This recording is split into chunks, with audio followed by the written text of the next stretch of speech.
တက်လား42နှစ်ဒီခါတော့အမှန်တိုင်းပြောမယ်တော့42နှစ်24ပေါ့ကြောင်းပြန်ဆိုရင်တော့24ပေါ့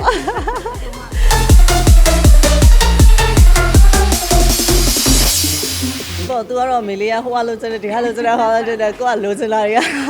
အရမ်းများတဲ့ခါကျတော့အကုန်ဝယ်ပေးပါတယ်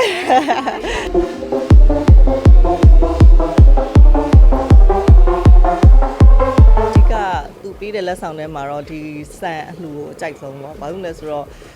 ကိုတေလို့ရှင်ကကိုနောက်ကိုပစ္စည်းရမှာပါဘူးဒီလိုအလှူဒါနပဲပါမှာဆိုတော့ကိုလှူတဲ့ပေါ့နော်အလှူလေးကိုဖြစ်မြောက်လုပ်ပြီးတဲ့အတွက်အဲ့ဒါကိုပဲအဓိကကျေးဇူးတင်ပါတယ်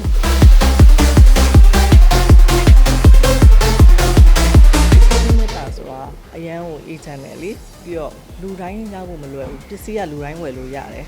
ပတ်စံရှင်လူတိုင်းဝယ်လို့ရတယ်ပေါ့နော်